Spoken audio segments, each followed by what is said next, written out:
Welcome to the Department Chair Leadership Podcast, where the goal is to improve organizations and serve students one leader at a time. I'm your host, Dr. Chris Jochum.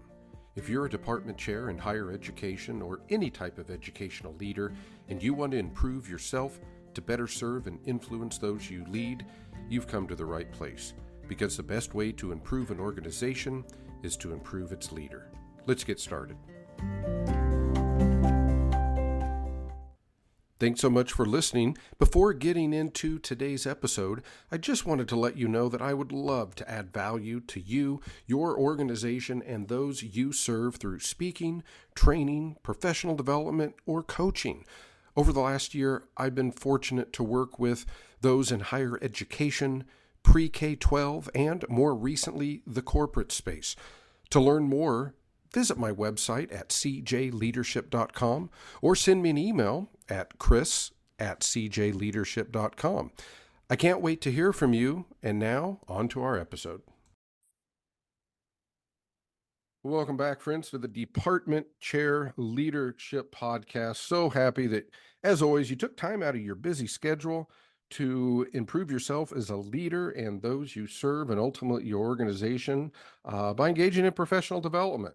I am very excited for today's guest. I could read his accolades and bio for probably the duration of the show, but we'll let him tell us a little bit more. But today we're joined by Dr. David Arencibia. He's a highly regarded educator with over 2 decades of experience as a school leader, dedicated to cultivating cultures of success. He's also a sought-after keynote speaker and the author of his new book called Foundations of an Elite Culture, which held the #1 new release position in its education category on Amazon in May of 2024. Other notable accolades include being the 2023 National Principal of the Year finalist, the 2022 Texas Secondary Principal of the Year, and a 2022 Texan of the Year finalist by the Dallas Morning News. He has collaborated with the U.S. Secretary of Education to advance national education initiatives, and under his leadership, his school earned recognition from U.S. News and World Report as one of the best schools in Texas as well as in the country, achieving National PTA School of Excellence status. His work has been featured in Education Week, NASSP's leadership magazines, and the Energy Bus for Schools. A lot of you leadership gurus know that is from John Gordon. He now works as a speaker, trainer, and leadership coach, specializing in developing elite cultures in education and beyond. So, Dr. David Arencibia, welcome to the podcast. How are things in Texas today? Chris, absolutely great to be here. Thank you so much. Everything's great down here, man. The weather is beautiful. I'm looking outside my window right now and clear blue skies, and it's nice and quiet. And it's a beautiful day down here in Texas. But I am extremely excited to be here with you, Chris, today. This is going to be fun. Well, thank you. And just so our listeners know, it says a lot about David's, just his character, and I'm sure his willingness to speak into others and develop them is we connected through social media, and he's always been very, very generous in answering questions and even contributing to a book that my colleague and I are working on. And so it's just very clear that he's a servant leader and really has done obviously a great job in his career thus far, and is kind of starting off on a new career, which I think is probably going to enable him to work with schools across the country. So let's just start there, David. Why don't you talk a little bit about your leadership journey and how you ended up, where you are today. Yeah, thank you, Chris, for that. And the feeling is definitely mutual. Just it's been great to get to know you, and I'm looking forward to just continue collaboration throughout. Definitely a lot of great things on the horizon for us all. That's going to benefit education, and I totally believe that.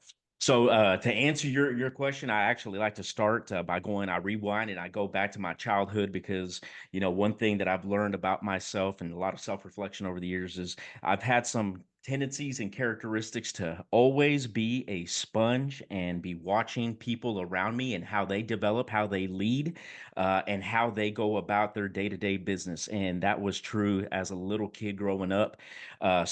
Uniquely different story about me, which I believe impacts myself personally and professionally, and as a leader is the way I was, where I grew up and how I was raised.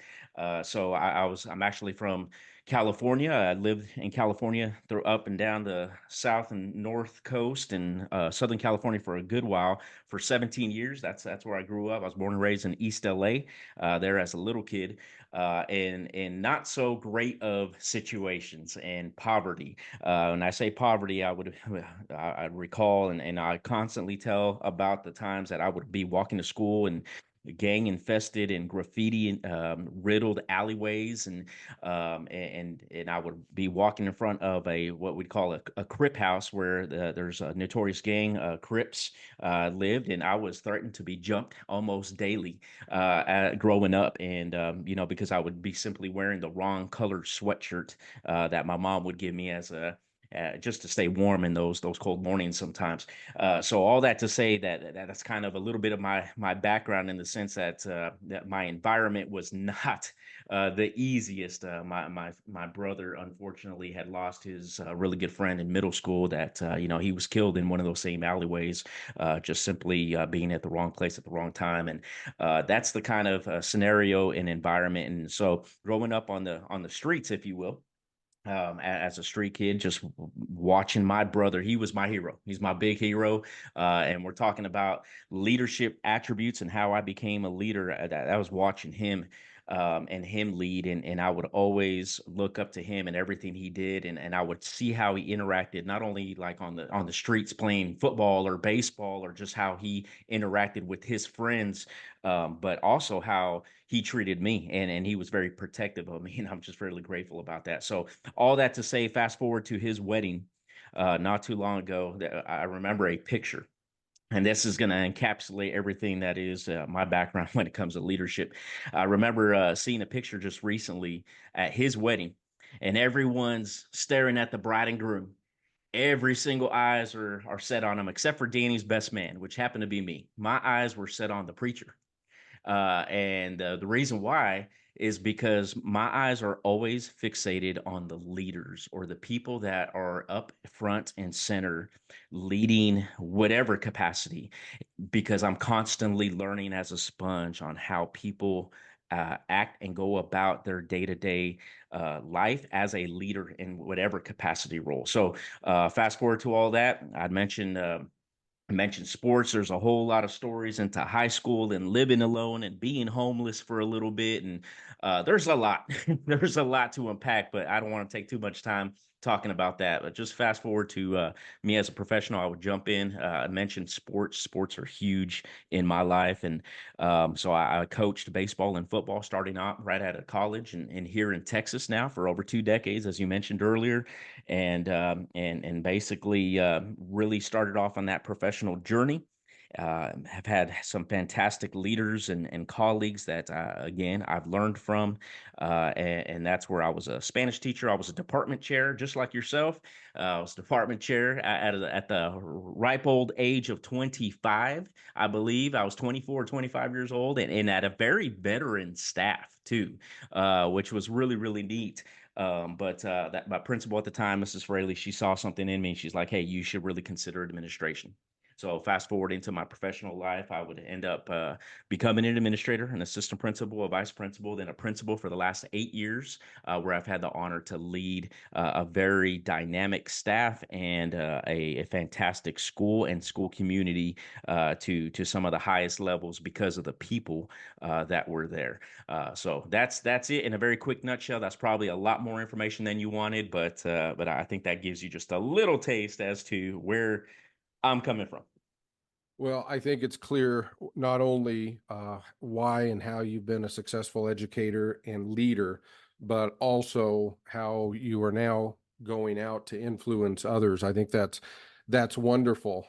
It is ironic that from albeit very different starting points, both you and I were high school Spanish teachers, and and at one time I was the department chair as well as of modern languages. I guess for the benefit of our listeners, they're probably happy that we didn't decide to just conjugate verbs today, because you get some language teachers together and you can talk grammar and do those things. So we'll spare you that, but I I think it's really important, because obviously I know it's so hard to write a book, and not only have you done that, but like you said, it's already been a bestseller and well received, and it's only been on the market a few months. And I think culture is so important in any organization, and unfortunately, it can be like air. Okay, it can be like oxygen. A lot of times we don't realize it's there until it isn't, and there's a problem. And so again, the title of your book is Elite Culture, and I know a little bit, or foundations of an elite culture. Excuse me. And you have various principles and some pillars. And what I guess what obviously, if you're listening, buy the book, get the book. It's going to help you. I don't care what organization you're in, especially if you're in K-12 or higher education. Be a great book study. Um, I promise you, it's going to add value to you.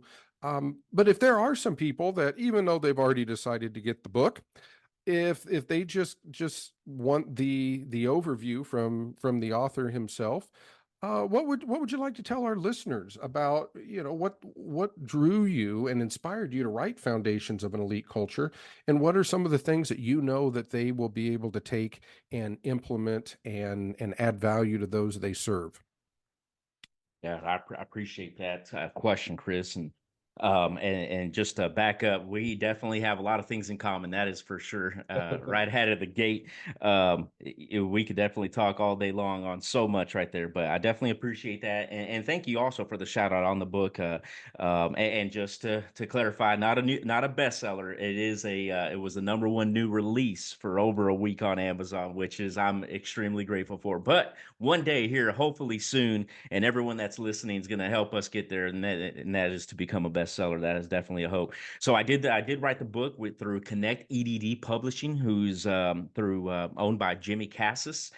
Jimmy Cassis is an associate, just a fantastic friend that I have, and that's a story in itself there. But yeah, you're right. Culture, it's everywhere. It's all around us. I constantly talk about how whether we like it or not, whether it's good or bad, culture is all around us in all scenarios and all environments. And thank you also, Chris, for lifting up that. Yeah, this book isn't for just education. Even though it is rooted in education, there are definitely a lot of components within the book that talk about businesses and teams and groups, and it's applicable even to the family. I mean, my daughters and my wife and I were constantly talking about different elements about the book and how it impacts our lives, which definitely grateful to have a wonderful family there. But yeah, it took 2 years to write this book. Which is not very easy considering I am dyslexic. Not as dyslexic as my dad or as my daughter, unfortunately for them too. But definitely it is not easy. But it did come about when I did receive that Texas Principal of the Year recognition in 22. Had some people started to ask me, "Hey, what's going on? Let's what are you doing over there?" And then fast forward to the following year, last year, 2023. That's when I received that national finalist recognition. I came in second to my good friend in Connecticut. She took the title, but hey, I'll take the runner up, and that's totally fine. But that's when I started receiving a lot of inquiries like, David, what is it that you're doing? I was a successful athletic coordinator in my journey as well. And so, where it came to the point at that school in the 3 years, we had actually won more championships than the school and its history combined, dating back to 1959. So, that's an element that people saw. People saw me constantly getting, hey, he's teacher of the year finalist. It's always a finalist. I'm always a runner up. Texan of the year finalist. And it's always a runner up type of deal. One of these days I'll win it. I did win Texas, but one of these days this other stuff will come to fruition. Anyways, all that to say that people saw that they're like, "What is it in the world? What in the world are you doing, David?" And that's what they really prompted me to write that book. And basically, the foundations of an elite culture is this: we all have the opportunity and the capacity to build our cultures, to invest into our cultures, and to create those cultures that we want and or that we allow to happen around us. Um, and basically, the general overview is, hey, foundationally, it's based on these two pillars. Pillar number one, hey, we're going to have very, very high standards. So I'd mentioned that school where I was an athletic coordinator. We had some standards. We were gonna do what we needed to do to win, but we were gonna do it the right way, and we were gonna pay attention to detail. And that was true in the classroom. That's true as a principal with a very high achieving campus that we made even better with our team and staff because we had extremely high expectations. Number one, and then the second pillar is building a positive environment. You'd mentioned John Gordon. I've been very, very grateful to be able to work really closely with him just recently this past year. Our relationship continues to grow and grow, and a lot of his elements of power of positivity are embedded in that pillar two concept, which is building a positive environment. Here's what I've discovered over the years that I wrote down in the book. Usually most individuals are really great at one pillar. It's either, hey, I know how to do the X's and O's of you fill in the blank, the business, the class, the entity, whatever, you fill in the blank. I'm really great with this, but then I may be lacking a little bit in the relational side, the relationships. And I say relationships multiple times because in education, we hear that, and that's a really big important thing, which is very true, and that's relationships. That's the foundation, and that's so true. However, this is what I've discovered, that if you're wanting to build an elite culture, and I'm talking about elite as in the best of the best, towards the top, one of the top performing fill in the blanks entities, you've got to have both. Pillar one, having high expectations, the X's and O's, and all the details of the work. And then two, coupling that and marrying the positive relationships and the positive environment together. When you can marry those two pillars together, that's when you're building a culture that's on a different level. And that's the overview of the book. And there's obviously a lot of embedded portions with it when we're talking about teacher retention and eliminating burnout, and talking about celebration and how to build momentum and how to involve everyone to help your entity, your business, your classroom, your school. Again, you fill in the blank, but it has all those different components. But that's the general overview of the book right there, Chris. Well, I am very intrigued. One of the things that I study quite a bit, as listeners know, and as you may know, is that idea of culture and climate. Because as you said, no matter, I would say, if a leader walks into an environment day one and says nothing and does nothing, they've affected the culture and the climate. So it's going to happen whether we're intentional or not. So we might as well be intentional. And I love what you said about we have to have that connection or the combination of high expectations along with positive relationships and a great environment. So one of the quotes that you have probably heard about culture and that I recently come across that I really like is something to the effect of culture is developed or created 30 seconds at a time. And what that means is, as you know, you were a principal, you probably walked many miles a day in your building. And I already know that you probably somehow interacted with most of the humans in your building. Um, and so whether or not you agree with culture is created 30 seconds at a time, that's fine if you don't. But I think my question on that is, what does that look like on the ground floor level? So you're a leader, whether you're the principal, CEO of a bank, whatever. What do you do on a daily basis? Or what are some of the things you do, or some of the habits that you create to where you can ultimately achieve both high expectations and positive relationships? Yeah, that's a great question. And Chris, I would definitely jump in and say it really, in my opinion, really depends on where you're at in the journey as a leader. And what I mean by that is because my intentionality in the way that I walked the halls or the way I interacted with the staff in particular, really more of the adults, early on, my first year was very much different than my last year in year 8. Now, where there are a lot of same attributes, same characteristics, same things that I did on the boots on the ground, if you will, during the first year, absolutely. I was always polite. I was always kind. I was always respectful, always wanted the best in everyone. I always wanted to lead by example. I always wanted to give my time when I could and share my advice and any wisdom that I had within individuals. So that never changed in the journey. And I made myself available to the adults all around our school community. And I say school community because I took it outside the walls.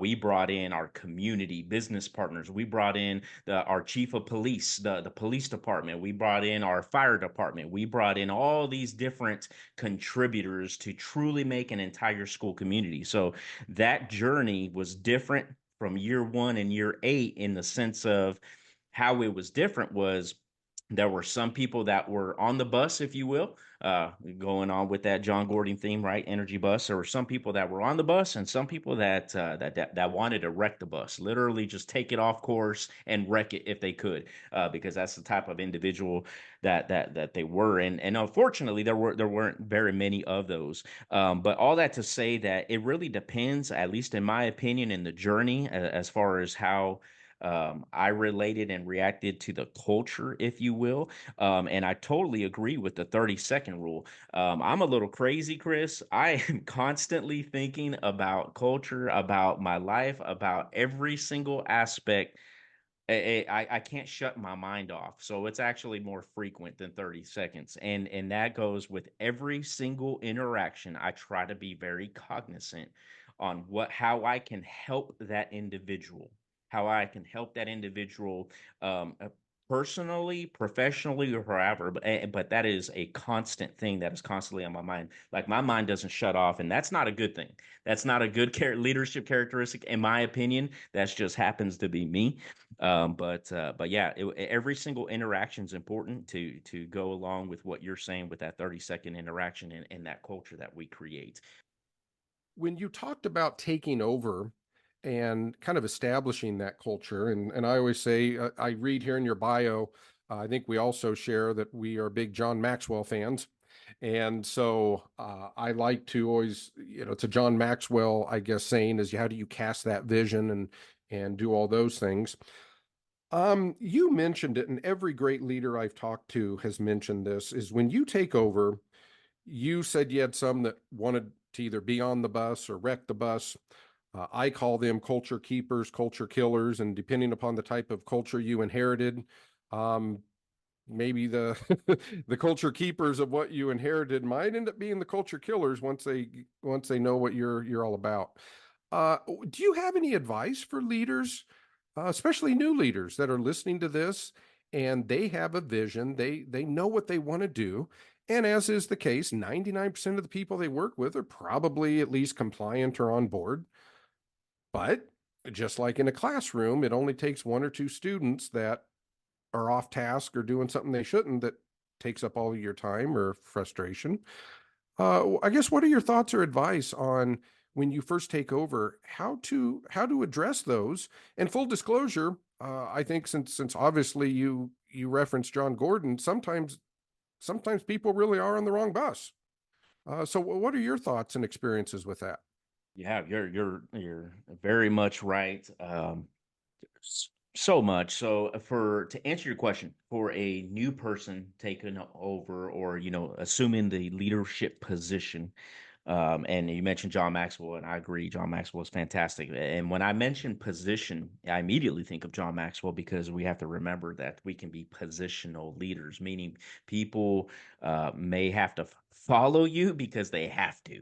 And you want to get past that positional leadership where you're building relationships and then going beyond that and showing people and with the team that you're collectively on that journey with the basically the product, if you will, and how great it can be. And the more you elevate yourself and your team more, it's more your team and the people around you. The more you elevate them, the greater that leadership capacity grows. So to answer the question, though, what the first thing I would say to a new person going into a an institution, an entity, a school district, whatever location, is first you got to know yourself. And you'd mentioned as a precursor on that, hey, this individual may already have a vision and know the direction that they're going, which is great because I would definitely say you got to know yourself. You got to have that vision. You have to be in lockstep. Is there a vision that's beyond you? And what I mean by that, as a principal, I had to be in lockstep. Not I had to be. I wanted to be in lockstep with our district level vision and leadership. That way that I knew that I was working in tangent with our superintendent, with the people that were there to support me as a principal and those around us. Understanding and learning yourself first is definitely that one thing I would say. But you'd mentioned that as a precursor. You already know the vision going in. That's great. So now, how do we communicate that vision? My What I would suggest and always encourage leaders to do is communicate, communicate, communicate, communicate often, communicate early, and that is and consistently. So those three C's, if you will, on that communication. Um, and this is why people have got to know the direction that we're going as a leader, that vision. So I've got to cast that vision early, and then I've got to continuously uh, talk about that vision and where we're going and how we're going in that mission. So constant communication, right? And then just to continue to really just be relentless in that pursuit of our vision. So it's that constant communication that's needed. So that's the other thing that I would say to a leader. You have your vision. How are we communicating it? And make sure that we're now living that out each and every day, because that's important. People are going to see how we act and what we do as leaders, and they're going to respond accordingly. If we're the ones that are bringing the toxicity, if you will, then guess what? People are going to react accordingly. If we're the ones that are bringing that positive environment, they're going to feed into that as well. And like you said, not everyone, right? So some people will definitely not jump onto that bus or want to ride that bus. And then that's where you have to be a leader and make some moves and help people either get on the right seat of the bus or just help them get them off the bus. And that's leadership. In my opinion, I think leaders need to make tough decisions. However, decisions that are great and beneficial for everyone, or for the team, and for the vision and where we're going. So I truly believe effective leadership is making those tough moves and having those hard conversations when they need to happen, in order to get the right people on the right seats of the bus and then the wrong people off the bus. And then there's opportunity that comes with that later on. But that's for another for another conversation, right? Well, since you brought it up, let's just talk about how you go about maybe your philosophy on addressing conflict. And there's as you know, the great leaders that I talk to, the great leaders that I read, uh, and you exemplified it when I asked them, how do you establish a culture? How do you maybe get, the wrong people off the bus? They don't skip a beat. And they're like, no, maybe it's not for them. Maybe they need to find another bus. And so, what's some advice that you might have about how to go about conflict, addressing conflict, having those uncomfortable conversations? Because I know there are a lot of people out there that have the ability to be a really good leader. And if they're human and if they're normal, they might look at some of the less than desirable things their leaders do, such as conflict, And that might be the one thing that they believe, oh, I could never do that, so I'm not going to pursue that leadership role. What's your advice in terms of how to go about addressing conflict? Yeah. That's a fantastic question, and one that I truly believe that not only leaders need to, I believe, learn and acquire, but also veteran leaders, because that's a tough one, right? Right, and that's why there's so many leadership books out there when it comes to conflict resolution or just addressing conflict and removing what needs to be removed and or enhancing whatever that looks like. Anyways, before I get ahead of myself, so the first thing I would say is going back to, and really goes back to my book, The Foundations of Elite Culture, the two pillars that I talked about, and it also goes back to the communication that I just got done talking about as well. One thing that the staff always knew about where we were going, and I say we, I try to take out the me or the I as much as possible, where we were going, they knew what the expectations are, were, and they're going to continue to be. And when they know the expectations, then we now have a common language. So, for instance, when I was the principal at this most recent school, they all knew the adults and the staff, and then also our community members, our dad's club, our PTA, anyone outside the building. They knew basically how we conducted business in the building, and that was, hey, we have very high standards on our campus.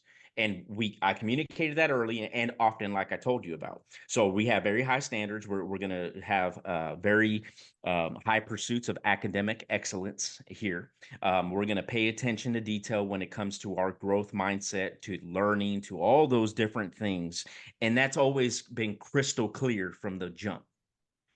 And then I would never deter from that message. And then, we put that the environment piece, right? Pillar two, that positive environment piece, we incorporated that as well. Believe it or not, there's people that didn't like that portion. They liked to bring the gossip, the toxicity.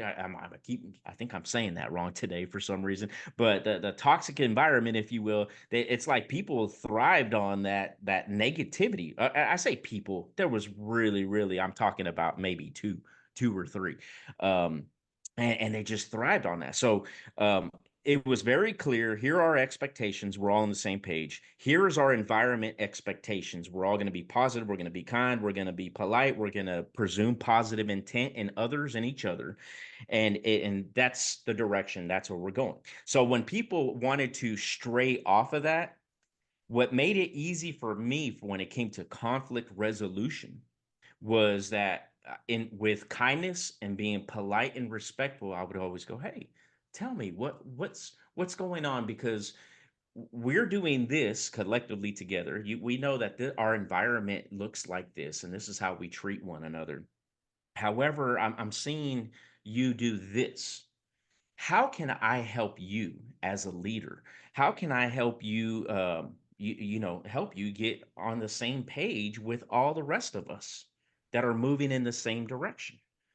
And that's when, personalities come out and all the different things. Sometimes people are like, okay, Dr. A, you care about me. You're actually asking me my opinion, as opposed to saying, hey, you're not going to act like this. You're not going to do this. You're not going to do that, and get out. Now, Chris, I'm gonna be honest with you. When I was younger, I kind of acted that way. But I've learned a lot over the years. I got some wisdom and leadership. So I approached that conflict resolution and that conflict conversation with kindness and respect.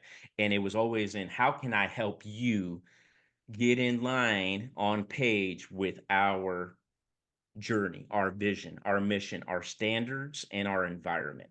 So we were always rooted in the same language. It was never a shock to anyone. Hey, I'm doing this wrong, because they knew what the expectations were. So having that common language and that constant communication, it made it easier for me to say, you're either in or you're out after so many conversations, right? I really like what you said, and I know that's going to help people because it just reinforces that culture that you're after, that you want to uphold every day. And K-12 teachers know this. When you have a student that makes a poor choice, you're not really addressing the child as a human. You're addressing the behavior. And I have said somewhat in jest, but somewhat seriously, that a lot of what I learned about leading adults and managing adult behavior, I learned as a K-12 teacher. And I don't mean that in a demeaning way. It's just you really learn a lot about human nature and behavior, and some of the techniques where you address the behavior, not the person. Don't take it personally. All those things we learn in teacher school. Those have helped me as I've gone into other leadership roles. And so that's one of the many reasons I like having K-12 leaders on this podcast, is because every single day you, man, you almost experience a whole spectrum of leadership in a day. Right? You have joys, you have some things that might make you cry, some things that might make you mad. You work with culture, you address behavior. So I really, really appreciate that you said that. So David, this has been awesome, and having you talk and add value to our listeners. Is there anything, I guess it looks like here it's gone by, but as we get to the end of the podcast here, just any final thoughts, words of wisdom, advice, anything you want to leave our listeners with? Yeah, that time went by pretty quick, didn't it? I apologize, Chris. I'm over here probably rambling on, but no, I love it. Our conversation's been great. No, what I would say is, and you mentioned some of the things you mentioned passion. I would definitely, that would be a tidbit of information and wisdom that I would give to anyone. I talk to my daughters, I talk to my friends. I had a colleague that just texted me yesterday. We were going back and forth, and one thing I would always say is find your passion. Find your passion, because when you're doing what you're passionate about, it won't feel like work a lot of the time. It makes it a lot more easier to get up and do the things that you need to do when you are paying attention to detail to create that culture that you're trying to create, or that environment you're trying to create. So that's one thing that I would definitely say. Find your passion and go in it. And then, considering that we're talking a lot of K through 12 educators, or speaking a lot to um, this particular audience, I would just say, as a reminder of the important work that we are doing. We are impacting our current generation that will impact our future generations. And the work that we do in this profession is so important. And me, for one, as a father, as a former principal, as a former educator for over 20 years, I just thank every individual that's listening to us right now, because of the work that you're doing in education matters, and it matters on so many different levels, that some that we will never see in our lifetime, but the impact that we have is major. So all that to say, find your passion, find your love, and thank you for the work that you're doing, to either prepare yourself to be an educator, for the work that you are doing as an educator, or the work that you will be doing in the future. So that's what I would say, Chris. And I absolutely love our time together, and it's gone by quick. Hey, well, thank you. It's been awesome. Maybe give us a reason to do a follow up or sequel down the road. So again, Dr. David Arencibia, great K-12 teacher, leader, now is going into speaking, training, leadership, and development. I will put his information, his website, in the show notes.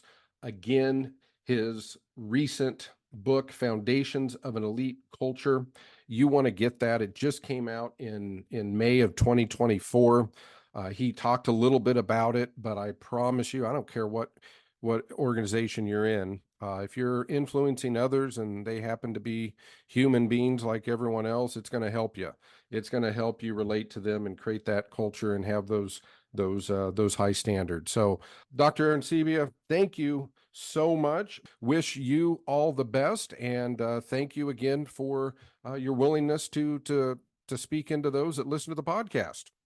Yeah, and reciprocal right there, reciprocated right back at you, Chris. Thank you so much for this opportunity. I've enjoyed the time, and yeah, you're right. A lot of people are starting up, and I'm starting getting ready for my new adventure here. In the next 20 days, I'll be traveling almost 11,000 miles all over the country, getting an opportunity to work with individuals all over the U.S. And I'm extremely excited about that. And I would love for that opportunity to come back on and let's spend some more time together in the future. Absolutely love that, and I appreciate that. Hey, yes, again, check out the great work that Dr. David Arencibia is doing. As always, friends, really appreciate you taking the time to listen to this podcast. Hopefully it added value to you and those you serve. Best of luck, and we will see you next time.